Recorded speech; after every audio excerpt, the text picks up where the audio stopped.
Hello दोस्तों, कैसे हैं आप सब। राम जी की पाठशाला में आपका स्वागत है एक नए लुक में, एक नए अंदाज में और नई नई चीजों के साथ जो YouTube को पूरी तरह से हिलाने वाला है। बहुत जबरदस्त तरीके से हम लोग आज एक नए जोश के साथ, एक नए उमंग के साथ और एक नई तकदीर को बनाने आप सब के साथ हम लोग मिलकर चल दिए हैं। जैसा मैंने आपको वादा किया था कि हम लोग करंट अफेयर की क्लासेस शुरू करेंगे, जिसमें करंट अफेयर इतना जबरदस्त तरीके से हम लोग कवर करेंगे कि पहले आपको पिछले दिन के, क्योंकि देखो करंट अफेयर पिछले दिन के होते हैं, पिछले दिन के हम लोग करंट अफेयर करेंगे, हेडलाइंस वगैरह होंगी उनको डिटेल में जानेंगे।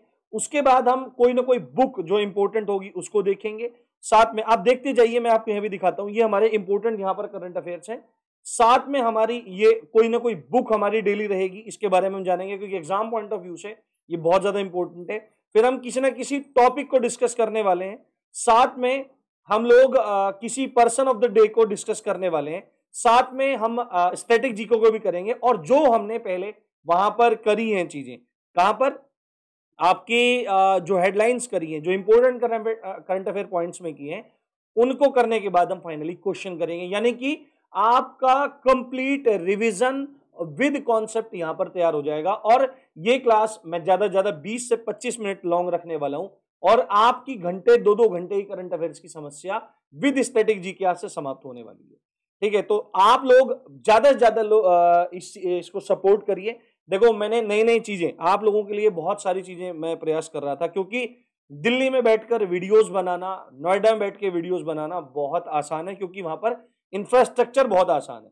पर आप अगर किसी रिमोट एरिया में हैं, वहां से अगर आप प्रयास कर रहे हैं, तो आपका भी समर्थन राम जी की पाठशाला को और मुझे मिलना चाहिए। मैं आपका मोटिवेशन निरंतर हाई रखूंगा, आपको बूस्ट रखूंगा, पर आपका भी धर्म है कि आप मुझे भी मोरल अप करें। ज्यादा से ज्यादा अब वीडियो को आप लोग शेयर करिए और ज्यादा से ज्यादा लोग आप सब्सक्राइब करिए, लाइक करिए। हम लोग धमाकेदार चीजें यहां पर शुरू करने वाले हैं। तो बिना देरी किए आज, क्योंकि आपकी 21 तारीख है, तो कल का करंट अफेयर है, तो इस तरह अगले अगले दिन का करंट अफेयर चलेगा। इनका सब कुछ आपको, ये जो जितना भी आपको सब कुछ यहां पर दिखाई दे रहा है, ये सारा का सारा आपको, ये जितना भी यहां पर है, ये सब के सब नोट्स आपको राम जी की पाठशाला की वेबसाइट पे, राम जी की पाठशाला के एप्लीकेशन में, पर्टिकुलर करंट अफेयर सेक्शन में मिल जाएगा। साथ में मैं आपको एक बात बता देता हूं दोस्तों, राम जी की पाठशाला ने जो है आपके लिए करंट अफेयर मैगजीन निकाली हुई है, वो एप्लीकेशन में आपको फ्री ऑफ कॉस्ट मिल जाएगी। 20 से 25 पन्नों की बहुत जानदार करंट अफेयर मैगजीन है, उसको आप आराम से इजीली डाउनलोड करके पढ़ सकते हैं, उसमें कोई भी दिक्कत नहीं है। पहले महीने ये आपके लिए बिल्कुल निःशुल्क रहने वाली है। डेली करंट अफेयर आपको बिल्कुल निःशुल्क रूप से मिलेगा। बट देखो, क्योंकि भाई चीजों को चलाना है और अर्थ के बिना, पैसे के बिना चीजों को चलाना बिल्कुल भी संभव नहीं है। जब तक चला सकता था चलाया है। हाँ, न्यूनतम चीजों को रखूंगा, ये गारंटी है। करंट अफेयर की मैगजीन इस पहले महीने फ्री है, आपको पसंद आएगी, जाइए डाउनलोड करिए, पढ़िए और उसका रिव्यू जरूर दीजिएगा। साथ में आप लोग अगले महीने से हम उसका कुछ ना कुछ शुल्क, कितना शुल्क, 10-20 रुपए, 25 रुपए, इतना ही रखेंगे, उससे ज्यादा नहीं रखेंगे। आप केवल इतना करते रहिए, आपका करंट अफेयर तैयार हो जाएगा। और भी बहुत सारी चीजें, मैप्स की वीडियोस वगैरह मैंने सब आपको बता दी थी। आप गंभीरता से उसको देखिए और उसको पढ़िए, साथ में आप लोग इसका आनंद लीजिए। ठीक है, हम बहुत अच्छे से चीजों को लेकर के आगे बढ़ेंगे, ये देखिए। ठीक है, चलिए तो हम अपने कॉन्सेप्ट को समझना शुरू करते हैं और बहुत बेहतर तरीके से। मन तो कर रहा है कि एक अलग ही अंदाज में आपको यहां पर पढ़ाया जाए, क्योंकि देखो यहाँ पे क्या है, ये टॉप हेडलाइंस हैं, क्या है, न्यूज हेडलाइंस हैं, यानी कि जो टॉप इवेंट्स हैं, जो आपके एग्जाम पॉइंट ऑफ व्यू से बहुत ज्यादा इंपॉर्टेंट है पिछली डेट में, यानी कि पहले दिन जो हुआ है उसमें।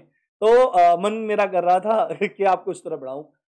हेलो, ये है आकाशवाणी और आप देख रहे हैं आकाशवाणी का राम जी की पाठशाला ट्यूनिंग, या क्या बोलते हैं उसको, चैनल। ठीक है, तो यहां पर हम समझने वाले हैं चीजों को। सबसे पहला पॉइंट आप देखिए यहां पर, एक देखो एग्जाम पॉइंट ऑफ व्यू से क्या इंपॉर्टेंट रहता है, जो नियुक्तियां रहती हैं वो बहुत ज्यादा इंपॉर्टेंट आपकी होती हैं, अपॉइंटमेंट रहते हैं। तो सबसे पहला जो पॉइंट आपका यहां पर है, इसको आप बहुत गंभीरता से, बहुत शॉर्ट एंड क्रिस्प, जहां पर जानकारी देनी होगी आपको बताऊंगा, आप लोग कॉपी पेन लेकर जरूर बैठें और चीजों को नोट करते जाएं। ठीक है, बिना कॉपी पेन के कभी भी कोई पढ़ाई नहीं होती है बंधुवर, ये बात अपने दिमाग में आप बहुत अच्छे से उतार लेना। ठीक है, एक्स्ट्रा पॉइंट्स मैंने अपने पास भी लिख रखे हैं और एक्स्ट्रा पॉइंट्स मैं आपको यहां पर बताता चला जाऊंगा। ठीक है, यहां पर देखिए, एक व्यक्ति हैं जिनका नाम है नीरज अखोरी। आपको ये नाम बहुत अच्छे से याद रखना है। नीरज अखोरी क्या है ना, एमडी हैं, मैनेजिंग डायरेक्टर हैं। किसके? नीरज अखोरी जो हैं वो आपके एमडी हैं, है ना, मैनेजिंग डायरेक्टर हैं, जिसको क्या कहते हैं, हमारा प्रबंध निदेशक। क्या कहते हैं? प्रबंध निदेशक कहते हैं। कौन सी कंपनी के? श्री सीमेंट के। एक कंपनी है श्री सीमेंट, उस श्री सीमेंट कंपनी के ये प्रबंध निदेशक हैं। और वर्तमान में क्या किया गया है, नीरज अखोरी को सीमेंट मैन्युफैक्चरर्स एसोसिएशन जो है उसका प्रेसिडेंट चुना गया है उसका अध्यक्ष चुना गया है। ये बात आपको बहुत अच्छे से याद रखनी है, डायरेक्टली एग्जाम में पूछ सकता है। इन्हीं के ऊपर बेस्ड हम क्वेश्चन लास्ट में करने वाले हैं, तो गंभीरता से आप वीडियो को देखते रहिए। तो नीरज अखोरी जो मैनेजिंग डायरेक्टर हैं श्री सीमेंट के, है ना, उनको सीमेंट मैन्युफैक्चरर्स एसोसिएशन, जो सीमेंट बनाने वालों की जितनी भी कंपनियां हैं उनका एसोसिएशन है, उसका हेड चुना गया है। तो अपॉइंटमेंट आपके गवर्नमेंट बेस पे और आपके प्राइवेट बेसिस पे, प्राइवेट कंपनीज में जो कॉर्पोरेट वर्ल्ड होता है वहां के भी अपॉइंटमेंट आपके लिए इंपॉर्टेंट रहते हैं एग्जाम पॉइंट ऑफ व्यू से। अगला क्या है आपका वित्त मंत्रालय, जो आपकी फाइनेंस मिनिस्ट्री है। फाइनेंस मिनिस्ट्री ने क्या काम किया है, सेबी ईडी, है ना, सेबी ईडी, है ना, सेबी के जो ईडी हैं, जो प्रमोद राव हैं, उनको IFSCA बोर्ड में नियुक्त किया है। अब आपको इसमें से बहुत सारी चीजें समझ में नहीं आ रही होंगी, तो आप गंभीरता से यहां पर समझते रहिए। सेबी क्या है? सेबी रेगुलेट करता है। सबसे पहले आप समझिए सेबी, है ना। अब इसमें सेबी ईडी क्या है, तो यहां पर देखिए आप सेबी, सेबी का फुल फॉर्म मैं आपको बता देता हूं। यहां पर सेबी का फुल फॉर्म है security and exchange board of India. क्या है? Security and exchange board of India, है ना, बोर्ड ऑफ इंडिया। ये सेबी का फुल फॉर्म है। ये एग्जाम पॉइंट ऑफ व्यू से बहुत इंपॉर्टेंट है, तो ये आपको ध्यान रखना है।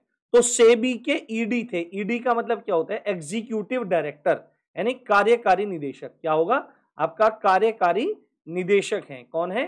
कार्यकारी निदेशक हैं कौन? आपके प्रमोद राव। और इनको क्या किया गया है? IF, क्या लिखा हुआ है? IFSCA, है ना, IFSCA। IFSCA जो है वो है आपका, मैं ऊपर लिख देता हूं, इसका सदस्य इनको बनाया गया है। क्या बनाया गया है? इसका सदस्य इनको बनाया गया है IFSCA का। तो आपसे एग्जाम में IFSCA का फुल फॉर्म पूछ सकता है दोस्तों। क्या पूछ सकता है? IFSCA, IFSCA। इसका फुल फॉर्म आप लोग लिख लीजिए, इंटरनेशनल फाइनेंशियल, ठीक है, सर्विसेज, इंटरनेशनल फाइनेंशियल सर्विसेज, है ना, सेंटर्स अथॉरिटी।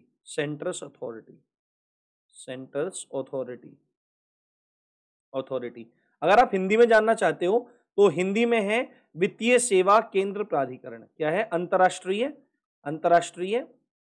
वित्तीय सेवा, ये ध्यान से आप लोग देखते जाइए, वित्तीय सेवा केंद्र प्राधिकरण, ये इसका फुल फॉर्म है।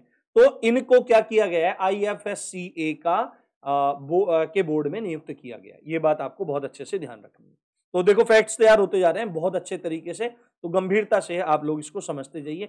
बाकी अगर आपको लगती है अभी और भी सुधार राम जी की पाठशाला वीडियोस के में करने वाला है, कंटेंट बेसिस भी और टाइम को भी कम से कम करने का प्रयास हम लोग कर रहे हैं। ठीक है, सीधी बात, नो बकवास, केवल पढ़ाई।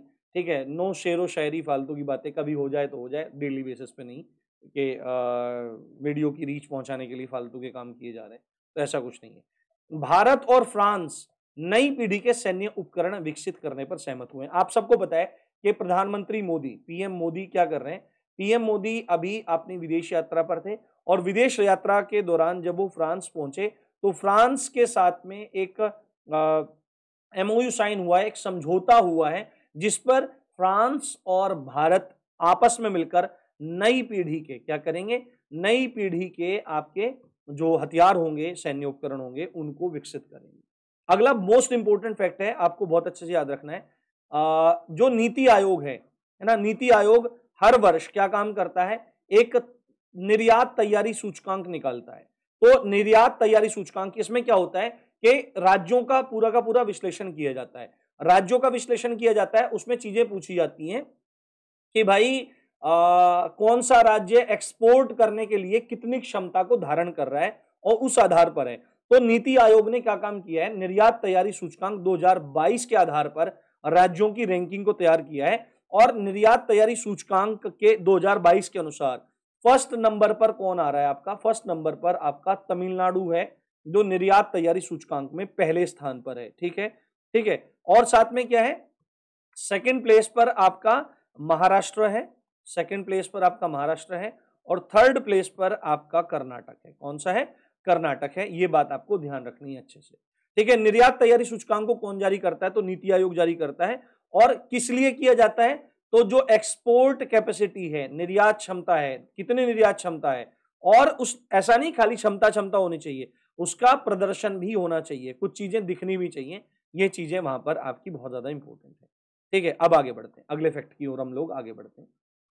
ठीक है, देखना आप क्वेश्चन कैसे करोगे, फटाफट फटाफट, मजा ना आ जाए आपको क्लास में तो मेरा नाम आप लोग बदल देना। अगला है, ओडिशा के गोपालपुर बंदरगाह ने कार्गो हैंडलिंग में राष्ट्रीय रिकॉर्ड बनाया है। तो ओडिशा में क्या है ना, एक गोपालपुर बंदरगाह है जो मतलब एक बहुत बड़ा व्यापारिक बंदरगाह है, बहुत गहरा बंदरगाह है। इसके बारे में आपको चीजें याद रखनी है। और इसके बारे में ये भी व्यापारिक जो बंदरगाह है ना, इसमें क्या है कि इसने कितनी कैपेसिटी यहाँ पर बढ़ रही है ना, ये आपको पूरा का पूरा इसमें ध्यान रखना होगा। इसके बारे में अभी फैक्ट इतना ही है, गोपालपुर बंदरगाह है, इसने कार्गो हैंडलिंग में, कार्गो क्या होता है कि कितने कार्गो खड़े कर सकता है, कितने कार्गो शिप्स खड़े कर सकता है, कितने हैंडल कर सकता है उतनों को, उसमें ओडिशा का गोपालपुर बंदरगाह। आपसे क्वेश्चन कैसे पूछ सकता है कि गोपालपुर बंदरगाह कहां पर है, तो उड़ीसा में है, या भारत के कौन से बंदरगाह ने कार्गो हैंडलिंग में राष्ट्रीय रिकॉर्ड बनाया, तो आप बता देंगे ओडिशा का गोपालपुर है। अगला है पीयूष गोयल। पीयूष गोयल ने क्या काम किया है, भारत दाल के तहत सब्सिडी चना दाल की बिक्री शुरू करी है। देखो इंडिया में क्या है ना, बहुत बड़े स्तर पर, भारत में बहुत बड़े स्तर पर क्या हो रहा है दोस्तों, महंगाई चरम पे है। तो ऐसे में लोगों को भोजन तो देना है, तो एक मिशन या एक योजना शुरू करी गई है जिसका नाम है भारत दाल। और इस भारत दाल योजना के तहत सब्सिडी वाली चना दाल लोगों को दी जाती है। क्या किया जा रहा है, सब्सिडी वाली, सब्सिडी है ना, सब्सिडी वाली चना दाल लोगों को पहुंचाई जा रही है ना। यदि कोई व्यक्ति 1 किलो दाल लेता है तो 60 रुपए पर केजी के हिसाब से दिया जा रहा है, और यदि कोई 30 किलो का पैक ले रहा है तो वही दाल जो 60 रुपए किलो उसको मिल रही है वो 55 रुपए किलो सब्सिडी के बेसिस पे मिल रही है, नहीं तो चना दाल बहुत ज्यादा महंगी हो रही है। तो चना दाल योजना किसने चलाई है, तो पीयूष गोयल ने इसकी घोषणा करी है। और क्या है इसमें, तो इसमें क्या है, आपका जो भारत दाल मिशन लॉन्च किया गया है उसमें सब्सिडी वाली चना दाल 60 रुपए प्रति किलो, 30 किलो के पैक में अगर लेते हैं तो 55 रुपए किलो लोगों को दी जा रही है। उसके बाद है पैरा एथलेटिक्स, यानी कि जो दिव्यांग जन हैं और वो एथलेटिक्स में जा रहे हैं तो उनको उनका जो गेम होता है वो पैरा एथलेटिक्स होता है। उसमें भाला फेंक में अजीत सिंह, आपने पता होगा कि ओलंपिक्स में रिंकू यादव थे। ठीक है, अभी ये जो पैरा एथलेटिक्स हो रही है, अंतरराष्ट्रीय पैरा एथलेटिक्स हो रही है या मीट हो रही है, इसमें अजीत सिंह जो हैं उनको पहला स्थान यहाँ पे मिला है। ठीक है, पुरुष भाला फेंक में पहला स्थान मिला है, स्वर्ण पदक इन्होंने यहाँ पर जीता है। इसके बारे में मैं आपको यहाँ बताता हूँ, ध्यान से आप लोग यहाँ पर समझिए। समझ में आ रही होगी बात, नहीं आ रही है भाई बंधु, ठीक है। बहुत प्रयास लगता है भाई, बहुत प्रयास लगता है, तो वीडियो को ना मतलब ज्यादा ज्यादा लाइक करना और ज्यादा ज्यादा शेयर करना और डेली बेसिस पे पढ़ना। मैं जी जान झोंक दूंगा आपको पढ़ाने के लिए, और मैं जी जान पिछले 1-1.5 महीने से वीडियोस नहीं आ रही थी, मैं बहुत इनकी तैयारी कर रहा था, उपकरण इकट्ठे कर रहा था जिससे अच्छे से अच्छे स्तर पर आपकी तैयारी हो सके। तो ऐसे में इसमें क्या है कि गोल्ड मेडल जिसने जीता है वो आपके अजीत सिंह है। ठीक है, ये तो हो ही गया आपका। जो रिंकू यादव है ना, जो रिंकू है ना, रिंकू जो है प्लस एक आपके श्रीलंका के है ना, श्रीलंका के प्रियंता हेरात है ना, प्रियंता हेरात है ना, हेरात, प्रियंता हेरात, इन दोनों का ही एक साथ मतलब रिकॉर्ड रहा, इन दोनों का एक जैसा प्रदर्शन रहा, तो दोनों को संयुक्त रूप से सिल्वर मेडल इसमें दिया गया है। ठीक है, ये बात आपको बहुत अच्छे से इसमें याद रखनी है। ठीक है, अगला फैक्ट है TPSODL, ये टाटा की एक कंपनी है ना, एक लिमिटेड है, डिस्ट्रीब्यूशन लिमिटेड है, जो क्या काम करती है, मीटर्स बनाती है ना, मीटर बिजली इत्यादि के मीटर बनाती है। तो इन्होंने ओडिशा में टीपीएस ओडीएल ने ओडिशा में एक परीक्षण प्रयोगशाला जहां पर मीटरों की जांच करी जाएगी, है ना, वो पूरा स्थापित किया है और वह पूर्ण महिलाओं के द्वारा चलेगा। यानी कि इसमें हर एक एम्प्लॉय फीमेल होगी, हर एक महिला इसमें कर्मचारी होगा। ये जो प्रयोगशाला बनी है, ये एक साल में, है ना, एक साल में लगभग 35,000 से 45,000 मीटर्स का परीक्षण करेगी। ये अपने आप में बहुत बड़ी बात है। ठीक है, अगला है इसमें अरुणाचल प्रदेश में चाचिन ग्राजिंग, है ना, चाचिन चराई महोत्सव, है ना, एक चराई महोत्सव होता है जिसका नाम है चाचिन, है ना। इसमें क्या होते हैं कि आसपास के क्षेत्र के जो चरवाहे होते हैं वो अपने याक के साथ में आते हैं। क्या होता है, एक याक पशु होता है, उस याक पशु के साथ में आते हैं और वहां पर एक तरह का चराई महोत्सव होता है, मतलब एक तरह का ट्रेडिशन होता है। तो आपसे पूछ सकता है कि चाचिन ग्रेजिंग या चाचिन चराई महोत्सव कहां पर मनाया जाता है, तो अरुणाचल प्रदेश में मनाया जाता है। इसमें चरवाहे आते हैं और याक के साथ वहां पर यह महोत्सव मनाया जाता है। अगला क्वेश्चन है हमारा, योगी सरकार, है ना, योगी सरकार क्या कर रही है?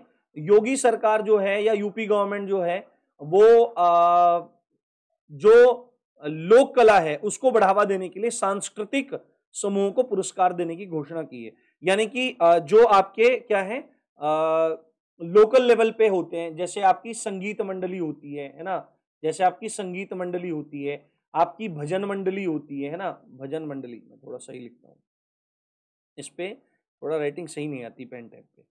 आपकी जो भजन मंडली होती है ना, और आपके लोक गायन होते हैं, है ना, लोकगीत होते हैं, लोक गायन होता है या लोक नृत्य होता है ना, और इस तरह की चीजें और भी होती हैं जो मतलब पंचायत स्तर पर होती है। नुक्कड़ नाटक जैसे होता है, नुक्कड़ नाटक।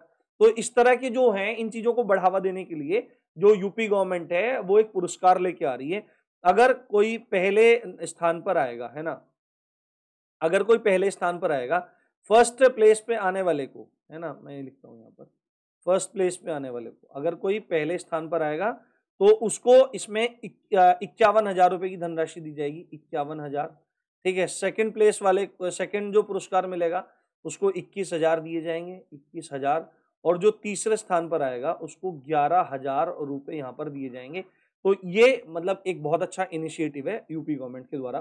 तो ये कल का सारा करंट अफेयर आपका तैयार हो गया केवल 8-9 पॉइंट में। ठीक है, फालतू कुछ भी नहीं पढ़ना है। अब हम बात करते हैं एक बुक के बारे में, फटाफट बात करते हैं, आगे बढ़ते हैं। ठीक है, यहां पर आप देखो, इसमें इंपॉर्टेंट पॉइंट क्या है कि नंद किशोर सिंह है। नंद किशोर सिंह क्या है, यहां पर आप देख सकते हैं, मैं थोड़ा इसको छोटा कर देता हूं। ठीक है,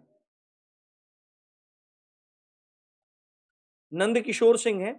नंद किशोर सिंह ने एक पुस्तक लिखी है, portraits of power, half a century of being at ringside. ठीक है, अब ये जो नंद किशोर सिंह है, ये डायरेक्टली बुक का नाम पूछ सकता है आपसे कि भाई portraits of power, half a century of being at ringside, ये पुस्तक किसकी है? तो आप बोल सकते हैं नंद किशोर सिंह या एन के सिंह, है ना, एन के सिंह आप बोल सकते हैं।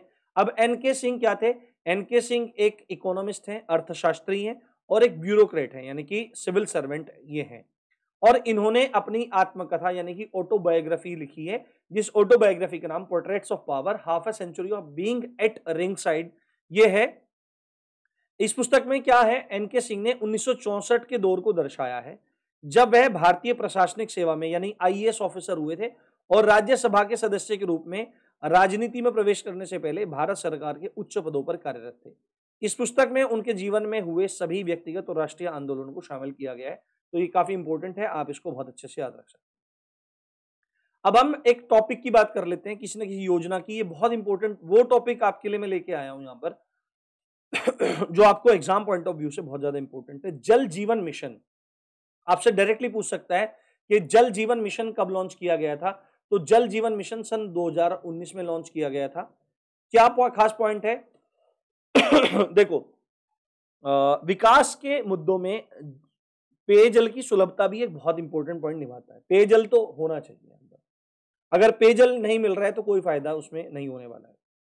तो इसमें क्या है कि इसमें 2024 तक कार्यात्मक घरेलू नल कनेक्शन यानी कि हर हर हर व्यक्ति तक पेयजल की पहुंच हो, और 2024 तक इसको टास्क को पूरा करने का रखा गया था कि इस 2024 तक कार्यात्मक घरेलू कनेक्शन के माध्यम से प्रत्येक ग्रामीण घर में, शहरी नहीं, गांव में हर एक गांव में नल के माध्यम से प्रति व्यक्ति 55 लीटर पानी की आपूर्ति की परिकल्पना करी गई है ना, कि 2024 तक हर एक व्यक्ति के पास तक पेयजल पहुंचे, प्रति व्यक्ति 55 लीटर पानी, जिससे यह हर किसी की प्राथमिकता बन सके। यह ना क्या है, परिकल्पना की गई है।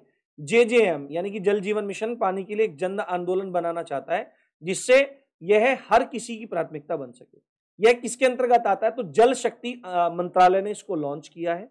साथ में ये जो मिशन चल रहा है, ये जल आपूर्ति प्रणालियों और जल कनेक्शन यानी वाटर कनेक्शन जो होते हैं, जल गुणवत्ता निगरानी और परीक्षण के साथ साथ टिकाऊ कृषि की कार्यक्षमता सुनिश्चित करता है। वर्तमान में लगभग 12.3 करोड़ है ना, 62% ग्रामीण घरों में पाइप से पानी का कनेक्शन है और 2019 से 3.2 करोड़ यानी कि 16.6% तक बढ़ गया है।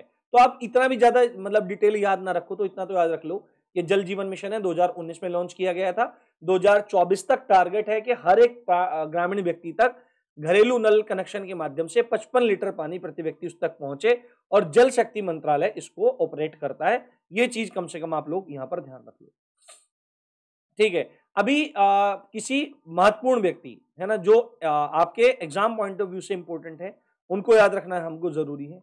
व्यक्ति हैं बहराम जी एम मालाबारी। कौन है? बहराम जी एम मालाबारी। जन्म इत्यादि आपको विशेष याद रखने की जरूरत नहीं है, आप पढ़ना चाहो तो ये सब आपको कंटेंट ऐप पे मिल जाएगा, कुछ टेलीग्राम में भी अच्छे से चीजों को आप तक पहुंचाएंगे। बस आप लोग सहयोग करिए और चैनल को बढ़ाने में, हर व्यक्ति तक, हर बच्चे तक पहुंचने में मदद करिए। जैसे हम आपका मनोबल बढ़ा रहे हैं, आप भी मनोबल हमारा बढ़ाइए। तो इनका जन्म बड़ौदा में हुआ था, और ये क्या थे, ये इंपॉर्टेंट है, ये एक प्रख्यात विद्वान थे और समाज सुधारक थे, सोशल वर्कर थे। काम ज्यादातर किसमें किया है, तो इन्होंने महिलाओं के लिए बहुत ज्यादा काम किया है, और खासकर आयु अधिनियम यानी कि क्या है, पहले मतलब एक बहुत कम उम्र में शादी हो जाती थी, और बाल विवाह है ना, और जबरन विधवा होने की निंदा है ना, अपने नोट्स इत्यादि में इन्होंने की है कि अगर कोई विधवा हो रही है तो विधवा विवाह से संबंधित, यानी कि महिलाओं के लिए इन्होंने बहुत जबरदस्त तरीके से काम किया। साथ में इन्हीं के प्रयासों से आयु अधिनियम है ना, एज से रिलेटेड एक्ट 1891 में पारित हुआ, जिसमें एक विवाह की निश्चित अवधि सुनिश्चित करी गई। ठीक है, इन्होंने क्या किया, बाल विवाह और जबरन विधवा होने की निंदा अपने notes infant मॉर्नेज and enforce widowhood इसमें करिए। तो आपसे पूछ सकता है कि इन्फेंट मॉर्नेज है ना, इन्फेंट मॉर्नेज एंड एनफोर्स्ड विडोहुड ये किसकी रचना है या किसकी पुस्तक है, तो बहराम जी एम मालाबारी। आप बता देंगे। SSC, यूपी के एग्जाम्स, कहीं के भी एग्जाम्स हो, MP के एग्जाम्स, बिहार के, राजस्थान के, हरियाणा के, आप कहीं से भी देख रहे हो, सबके लिए रामबाण होने वाला। ठीक है, उन्होंने एक समाज सेवा संगठन की स्थापना की थी। सेवा सदन की स्थापना किसने की थी, तो आपसे पूछ सकता है सेवा सदन की स्थापना, तो बहराम जी एम मालाबारी, ये आप लोग बता देंगे। यह एक मानवीय संगठन था जो सामाजिक रूप से कमजोर लोगों, विशेषकर महिलाओं के कल्याण के लिए समर्पित है। नीति Vinod, the Indian museum, English garb है ना, गुजरात और गुजराती इनकी रचनाएं हैं। और मृत्यु तो ध्यान रखना, जन्म मृत्यु ध्यान रखना जरूरी है आपके लिए नहीं। ठीक है, ये बात आपने ध्यान रखेंगे।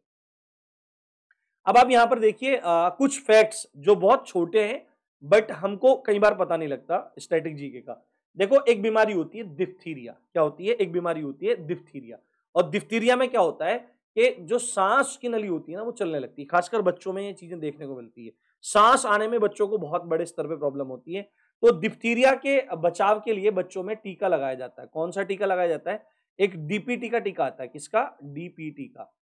डी से आपका डिप्थीरिया होता है डी से आपका डिप्थीरिया होता है। पी से आपका परट्यूसिस होता है, काली खांसी, कुकुर खांसी, काली खांसी। और टी से होता है आपका टेटनस। इनसे बचाव के लिए DPT का टीका लगाया जाता है। तो आपसे पूछ सकता है कि भाई डिप्थीरिया में कौन सा अंग प्रभावित होता है, ये आपसे क्वेश्चन पूछ सकता है। तो आप बोलेंगे श्वास नली। एक होती है आपकी Marsh gas. Marsh gas methane को ही कहते हैं, और मीथेन का सूत्र क्या होता है? CH4 होता है। देखो, मीथेन जो गैस है ये आपकी बहुत ज्यादा सेंसिटिव गैस है। ठीक है, इसके बारे में आपको कुछ चीजें बता देता हूं। मीथेन गैस का नंबर ग्रीन हाउस गैसेस में है ना, मीथेन गैस का नंबर ग्रीन हाउस गैसेस में। किसमें? ग्रीन हाउस गैसेस में। ग्रीन हाउस जो गैस है उसमें दूसरे नंबर पर आता है। ये क्या काम करती है? ग्रीन हाउस इफेक्ट को जनरेट करती है, जिससे पृथ्वी का जो औसत तापमान है वो बढ़ने लगता है और ग्लोबल वार्मिंग है। कहां कहां से जनरेट होती है? तो जो पशु जुगाली करते हैं, पशु जो होता है, पशु जुगाली करता है ना, तो पशु जब जुगाली करता है तब ये निकलती है। और आपकी जो वेटलैंड्स होते हैं, वेटलैंड्स जो आपके होते हैं, यानी कि आर्द्र भूमि जो आपकी होती है, आर्द्र भूमि, वहां से ये निकलती है। ठीक है, ये बहुत ज्यादा ज्वलनशील गैस होती है, तो इसका आपको ध्यान रखना है। अगला आपको पॉइंट यहां पर क्या मिल रहा है? अगला पॉइंट है आपका विद्युत सेल। जो आपके मतलब इलेक्ट्रिक सेल होते हैं, वो किस चीज का सोर्स है? तो सिंपली आप याद रख सकते हैं, वो विद्युत ऊर्जा का सेल मतलब सोर्स होता है। एक है आपका वर्षा उपहार। वर्षा उपहार क्या है? एक किस्म है, एक प्रजाति है किसकी? भिंडी की। तो आपसे पूछ सकता है कि भिंडी की प्रजाति का नाम बताइए, तो आप बता दीजिए वर्षा उपहार। में कुछ दो चार और आपको जो इंपॉर्टेंट है भिंडी की प्रजातियां हैं उनके बारे में भी आपको बता देता हूं। ठीक है, आप गंभीरता से यहां पर देखने का प्रयास कीजिए। वर्षा उपहार हो गया। परभन क्रांति एक है, आपका नाम लिख लीजिए, परभन क्रांति। परभन क्रांति, पूसा सावनी, पूसा सावनी, है ना। उसके बाद क्या है? एक आपकी वैशाली है। ठीक है, वैशाली है।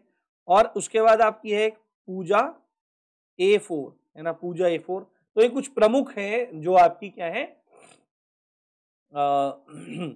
आपकी क्या है प्रमुख भिंडी की प्रजातियां हैं। तो ये आप यहां पर ध्यान रख सकते हैं। ये काफी मतलब देखो बहुत बेसिक सी चीजें हैं, पर ये चीजें एग्जाम में जब आती हैं, आप रिलेट करो, ये चीजें एग्जाम में आती हैं, है ना। और ये एग्जाम में जब आती है तो हम चकरा जाते हैं कि क्या जवाब दें। और अगर डेली बेसिस पे आप इनको तैयार करते रहेंगे तो आपको मजा रहेगा, कोई भी दिक्कत आपको होने वाली नहीं है।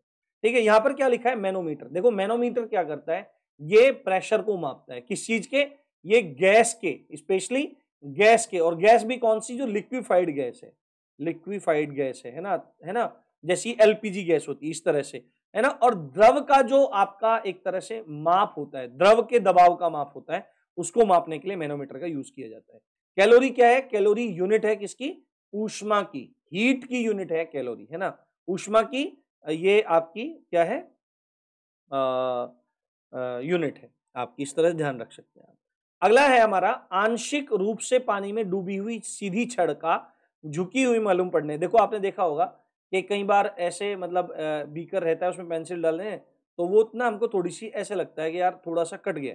तो एक्चुअली में क्या है कि ये अभिलंब है, इधर ये आपतित किरण है ना। और ये क्या हो जाती है? अपवर्तित हो जाती है, हट जाती है। कहाँ पे? ये थोड़ा सा हट जाती है ऐसे, मतलब जानी सीधी चाहिए थी और ये हट जाती है थोड़ी। तो ऐसा किस लिए होता है? ये प्रकाश के अपवर्तन के कारण आपका होता है। एक अगला पॉइंट है आपका यहाँ पर कि जो विद्युत चुंबक होती है, इलेक्ट्रोमैग्नेट जो होती है, वो किससे बनी होती है?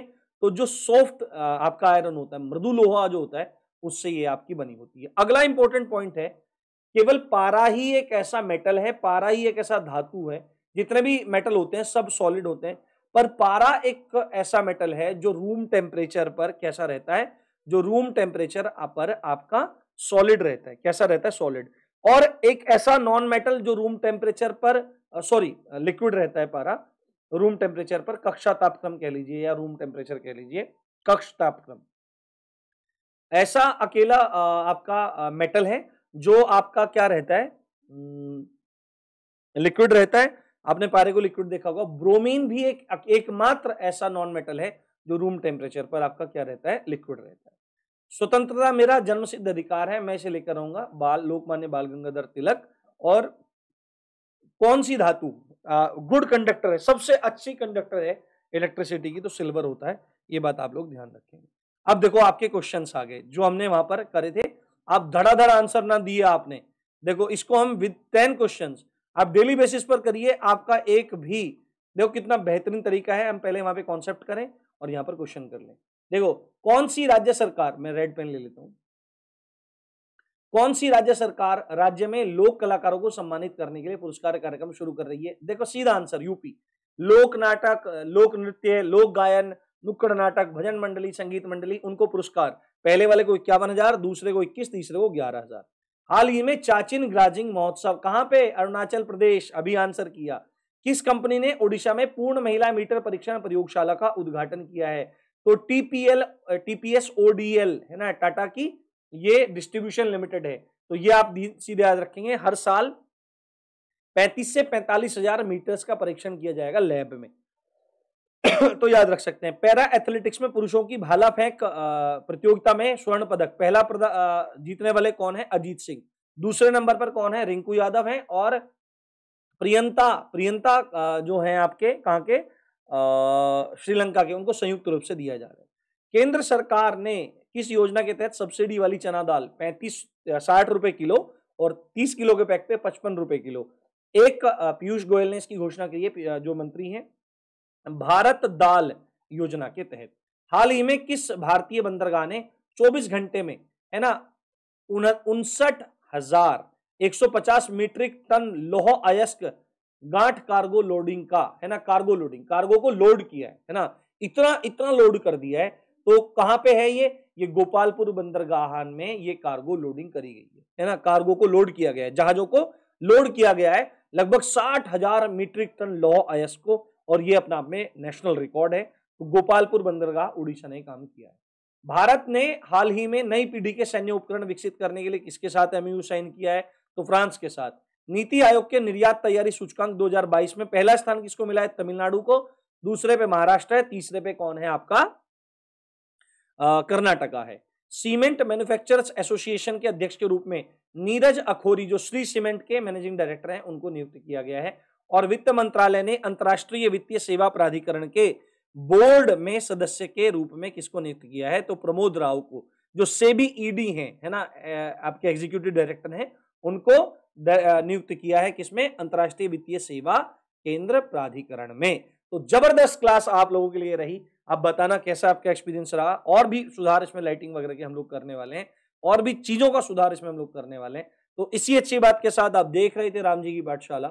मैं हूं राम भारद्वाज। जय हिंद, जय भारत।